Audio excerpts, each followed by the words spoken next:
Well, today is Juneteenth, which marks the day in 1865 when the last enslaved black people in Galveston, Texas, were told they were free, more than 2 years after the Emancipation Proclamation was signed.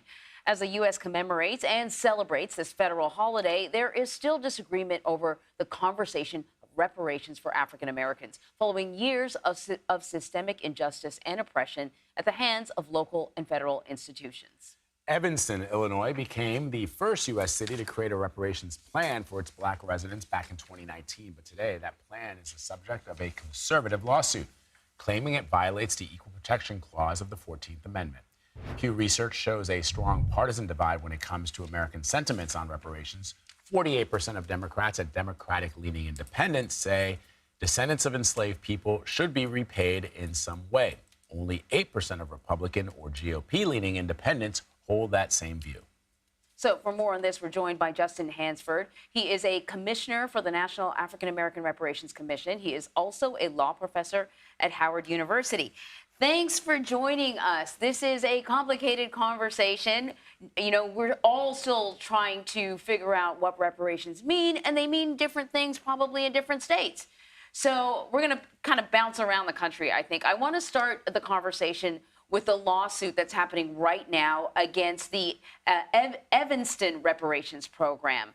I want you to sort of break down the kind of legal arguments here. This town determined that there was a little under about 200 residents that were worthy of reparations because of systemic racism, and I think they were all going to get about $25,000. But now there's a group that is suing over that. Give us the breakdown. Sure. Well, just to start at the top, the Evanston Reparations Program was hailed as one of the first local reparations ordinances to pass in recent years. We've now had over 50 other municipalities follow suit. And as you know, California and New York are states that have followed suit. And the lawsuit alleges that the reparations program violates the 14th Amendment because the reparations that are given are not given in a way that is colorblind. And after the Supreme Court decision last summer, the litigants argue that the 14th Amendment mandates that there should be no use of race in providing any benefits to anybody from the government. Of course, the reparations program in question was one that was started by the city of Evanston. It was passed by the city council.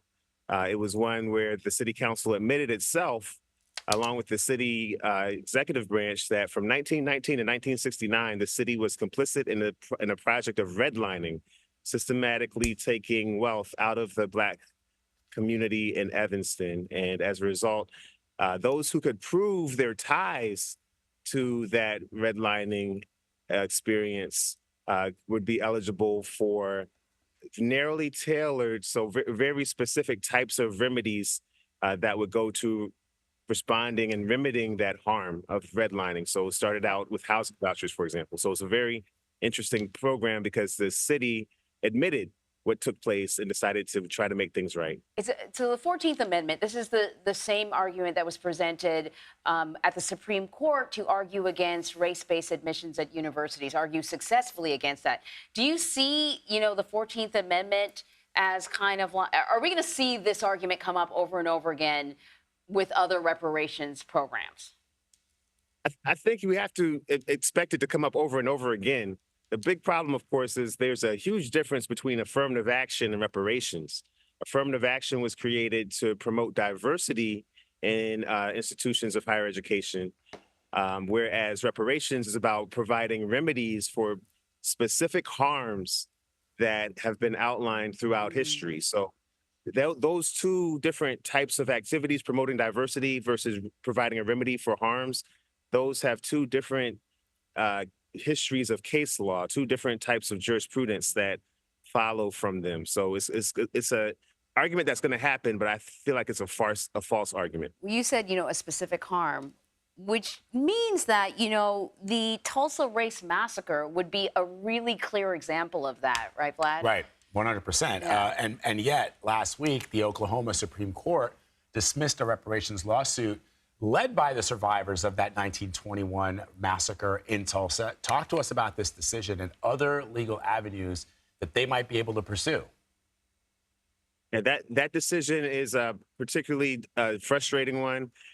In that case, you had survivors of the Tulsa Race Massacre. I was going to say young ladies, but certainly ladies who are in their hundreds, 108, 109 years old, but who had firsthand experience of these harms. And the lawsuit was saying that this was something that needed to be rectified on the grounds that it was in violation of a law in Oklahoma called the Public Nuisance Law.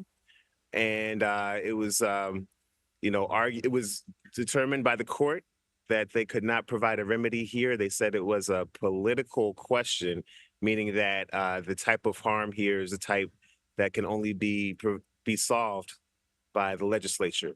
So it's sort of a roundabout situation here, because in one case in Evanston, you have the legislature trying to solve the problem, and there's a lawsuit against that. And then in Tulsa, you have a lawsuit trying to solve the problem, and they're saying go back to the legislature. So it's sort of a circular type of experience.